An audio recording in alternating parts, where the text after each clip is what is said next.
India में 4 में से 1 इंडिविजुअल करीब 28% लोग सिगरेट पीते हैं, जबकि इन सबको पता है कि सिगरेट पीने से मौत नजदीक आती है। इंटरेस्टिंगली इसमें से 70% लोग बोलते हैं मैं स्मोकिंग छोड़ना चाहता हूं, लेकिन सिर्फ 8% लोग ही छोड़ पाते हैं। अगर आप कंपेयर करें दूसरे तरह के नशे से जैसे अल्कोहल, ड्रग्स, तो उन्हें छोड़ना बल्कि ज्यादा आसान है। 25% लोग अल्कोहल और ड्रग्स छोड़ने में सफल हो जाते हैं। स्मोकिंग के एडिक्शन के पीछे का रीजन सिगरेट के कूल मार्केटिंग स्ट्रेटजी में छुपा है। इंडिया में सिर्फ एक कंपनी ये सारे ब्रांड्स के साथ 77% मार्केट शेयर होल्ड करती है सिगरेट के मार्केट में, जबकि आधे से ज्यादा लोग नहीं जानते कि जिस कंपनी का वो आटा खा रहे हैं, कॉपी पेन यूज कर रहे हैं, साबुन यूज कर रहे हैं, वही कंपनी उनके बच्चों को सिगरेट एडिक्ट बना रही है। ऑब्वियसली इस कंपनी का नाम है आईटीसी लिमिटेड। आईटीसी पहले प्योरली एक टोबैको कंपनी ही थी। इनिशियली इनका कोई प्लान नहीं था आटा दाल चावल बेचने का, लेकिन फिर समय के साथ इन्हें बदलना पड़ा। तो आज इस वीडियो में 2 चीजों की बात करेंगे। आईटीसी के यूनिक बिजनेस स्ट्रेटजी के बारे में, जिसमें उन्होंने अपने टोबैको कंपनी को यूज करके FMCG, hotel, paper, packaging, agriculture और भी बहुत सारे सेक्टर्स में $1 बिलियन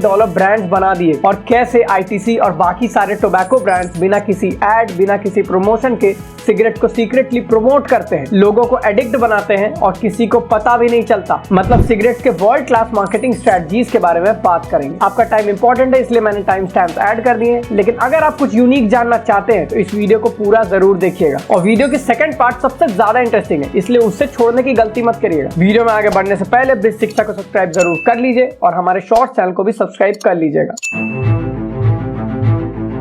1910 में ब्रिटिशर्स ने इंपीरियल टोबैको कंपनी को एस्टैब्लिश किया, जिसे रजिस्टर किया गया कोलकाता में। इस कंपनी को बेसिकली इंडिया में सिगरेट्स बेचने के लिए ही बनाया गया था, और ऐसा भी नहीं है कि इस कंपनी के पहले इंडिया में सिगरेट्स नहीं बिकती थी। इस कंपनी ने बस सिगरेट्स को मॉडर्नाइज करने का काम किया। कुछ टाइम तक आईटीसी ने खुलेआम सिगरेट्स बेचे और एड्स भी किए, किसी को कोई दिक्कत नहीं थी। लेकिन इस कंपनी के साथ एक प्रॉब्लम थी। इस कंपनी में 29.4% शेयर होल्ड करती थी British American tobacco company, 28.5% share hold करती थी गवर्नमेंट की कुछ ऑर्गेनाइजेशंस, और बाकी के शेयर्स कुछ इंडियंस ही ओन करते थे। इंडिया के फ्रीडम के बाद इंडियन गवर्नमेंट चाहती थी कि आईटीसी अब टोबैको कंपनी नहीं रहे, क्योंकि इससे गवर्नमेंट की छवि खराब हो रही थी। लेकिन दूसरी तरफ बीएटी चाहती थी कि आईटीसी अब पूरी तरह टोबैको कंपनी बन जाए। बीएटी आईटीसी में अपने स्टेक्स बढ़ाने के लिए कितने भी पैसे देने को तैयार थी, लेकिन कंपनी के शेयर होल्डर्स ने इंटरनल वोटिंग के थ्रू बीएटी को रेस्ट्रिक्ट कर दिया, और फिर 1970 में इंपीरियल टोबैको कंपनी को इंडियन टोबैको कंपनी बना दिया गया, और फिर 1974 में इसे आईटीसी लिमिटेड कर दिया गया कि टोबैको नाम हट जाए कंपनी के नेम से। इस टाइम तक आईटीसी के पास 2 बहुत बड़े एडवांटेजेस हो चुके थे।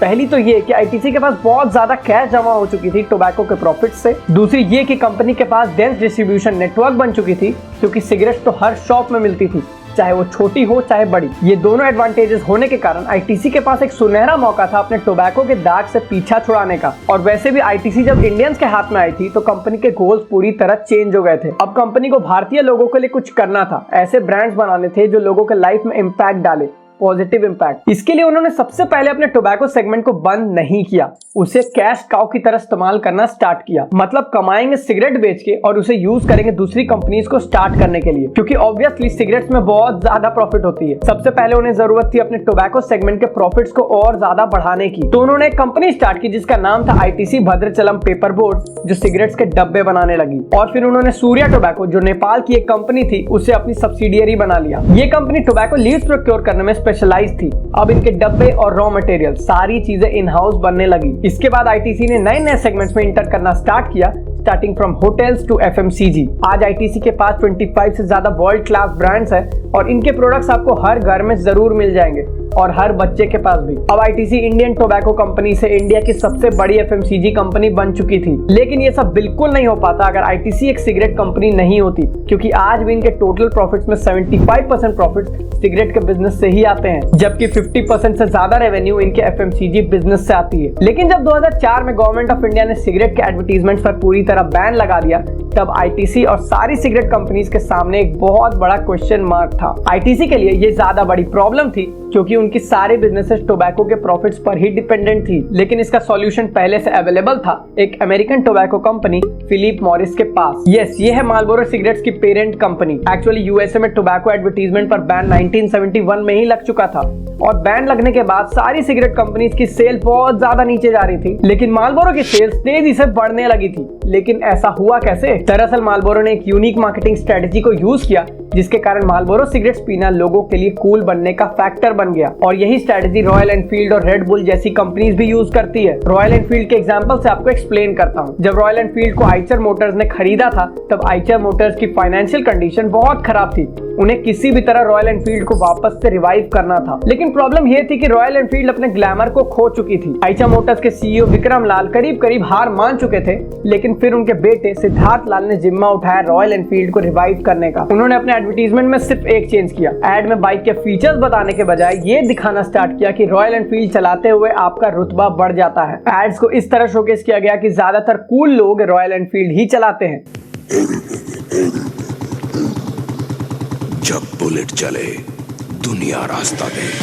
एक्चुअली उन्होंने रॉयल एनफील्ड को कूल लोगों की लाइफस्टाइल से कनेक्ट कर दिया। और सिर्फ इतना ही नहीं, मूवीज में हीरोज भी रॉयल एनफील्ड ही यूज करने लगे और हमारी इंडियन पुलिस और आर्मी भी रॉयल एनफील्ड की बाइक्स ही यूज करने लगी। धीरे धीरे रॉयल एनफील्ड सिर्फ एक बाइक ब्रांड नहीं, कल्ट बन चुकी थी। और इस बाइक में भतेरों प्रॉब्लम्स होने के बावजूद लोग बुलेट से प्यार करने लगे थे। इस मार्केटिंग स्ट्रेटेजी को कहते हैं लाइफस्टाइल मार्केटिंग। इसमें बेसिकली आपको अपने प्रोडक्ट के फीचर्स नहीं बताने हैं, ये बताना है कि आपके प्रोडक्ट्स यूज करने से किसी की लाइफ किस तरह चेंज हो सकती है। आपके प्रोडक्ट्स यूज करने से क्या किसी की इज्जत बढ़ती है, क्या कोई कूल लगता है। बस यही चीज किया था मार्लबोरो ने भी। उन्होंने अपना एक एड स्टार्ट किया जिसमें एक काउबॉय था जिसका नाम था मार्लबोरो मैन। उसे एक प्योर जेंटलमैन की तरह प्रेजेंट किया गया। उस एड में सिगरेट को ज्यादा स्क्रीन टाइम नहीं मिली। उनका मकसद सिर्फ इतना ही था कि मार्लबोरो मैन के कूल लाइफ को दर्शाना। ये दिखाना था कि मार्लबोरो के सिगरेट्स पीने से ही आप कूल लगते हैं। लेकिन एक प्रॉब्लम थी, आईटीसी इस स्ट्रेटेजी को इंडिया में यूज नहीं कर सकती थी, क्योंकि इंडिया में सरोगेट एड्स भी बैन थे। मतलब आप गोल्ड फ्लेक और क्लासिक का नाम लेकर पानी भी नहीं बेच सकते हैं। तो फिर आईटीसी क्या करती? यहाँ आईटीसी ने 3 स्ट्रेटेजीज को यूज किया। सबसे पहले उन्होंने हर शॉप के सामने अपने सिगरेट के डिस्प्ले बॉक्सेस को लगा दिया। रिटेलर्स को कैश डिस्काउंट प्रोवाइड किए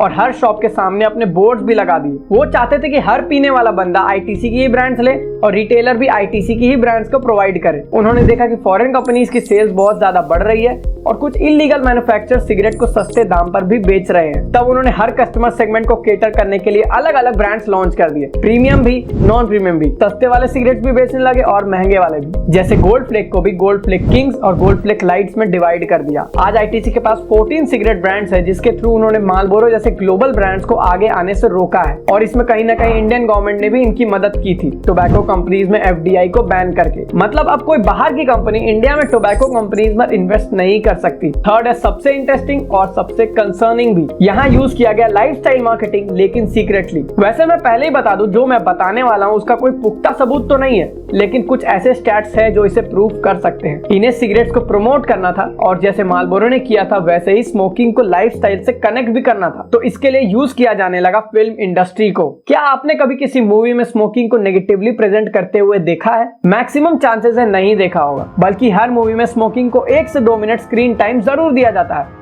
और ऐसा दिखाया जाता है कि यूथ को सिगरेट पीना कूल लगने लगे। इसके बहुत से एग्जांपल्स हैं और सिर्फ बॉलीवुड में नहीं, हॉलीवुड में भी, साउथ में भी। एक्शन सीक्वेंसेस में हीरो स्मोकिंग कर रहे हैं और वो सीन बहुत कूल लगता है।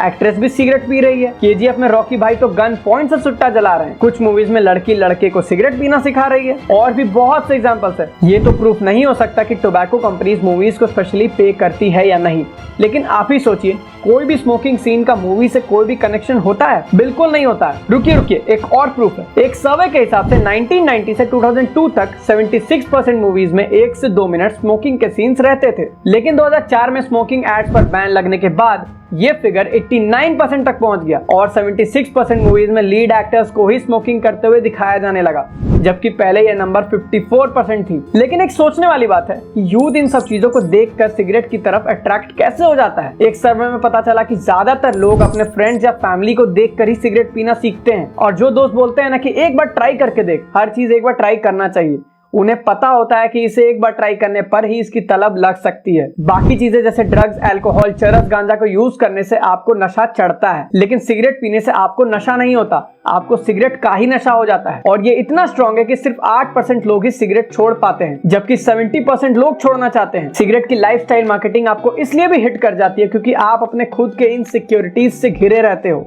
मैक्सिमम लड़कों को कूल बनना है, मैक्सिमम लड़कियों को वो मैनली वाला फैक्टर चाहिए, कूल लड़की भी बनना है और आपको ये लगता है कि स्मोकिंग करने से आप उसे अचीव कर लोगे। बट आपको ये नहीं पता होता कि स्मोकिंग आपको एक इनिशियल प्लेजर देती है, लॉन्ग लास्टिंग प्लेजर नहीं। वो प्लेजर पाने के लिए ही आप बार बार स्मोकिंग करने के लिए मजबूर हो जाते हो और आप स्मोकिंग छोड़ने की कोशिश करते रहते हो, लेकिन आप छोड़ नहीं पाते क्योंकि माहौल ही वैसा नहीं है। बल्कि शाहरुख खान जैसे सेलिब्रिटीज ने भी कन्फेस किया था कि वो स्मोकिंग छोड़ना चाहते हैं लेकिन छोड़ नहीं पा रहे हैं। But I really want to give it up, I truly want to, लेकिन मुझे वक्त नहीं मिल रहा है। सिगरेट छोड़ने के लिए भी वक्त चाहिए होता है, कुछ चीज को छोड़ने के लिए भी वक्त चाहिए होता है कभी कभार। और ये कंपनीज आपके इनसिक्योरिटीज का फायदा उठा के आपको एडिक्ट बनाती है। इससे बचने का सिर्फ एक ही उपाय है, कंसंट्रेशन एंड फोकस। आपको अपने गोल की तरफ फोकस रहना पड़ेगा और इसके लिए आपके पास एक गोल होनी भी चाहिए। और अपनी इनसिक्योरिटीज से लड़ने के लिए आप योगा, मेडिटेशन और वर्कआउट भी कर सकते हैं। बाकी इस पर ज्यादा एडवाइस नहीं दूंगा, इस पर बहुत से वीडियोस पड़े हैं यूट्यूब पर। क्या आपको लगता है गवर्नमेंट को मूवीज में स्मोकिंग के सीन्स को बैन करना चाहिए, कम से कम यूए सर्टिफिकेट वाली मूवीज में, जिसे बच्चे भी देखते हैं? अपनी राय बताइए कमेंट्स में। अगर आपको ये वीडियो अच्छी लगी हो तो सुपर थैंक्स के थ्रू हमें सपोर्ट कर सकते हैं और साथ में विद शिक्षा को सब्सक्राइब जरूर कर लीजिए और वीडियो को भी लाइक कर दीजिएगा। इस वीडियो के रिसर्च आर्टिकल्स के लिंक मैंने डिस्क्रिप्शन में दे दिए हैं, आप जाके पढ़ सकते हैं। मिलते हैं अगले वीडियो में। जय हिंद, जय भारत।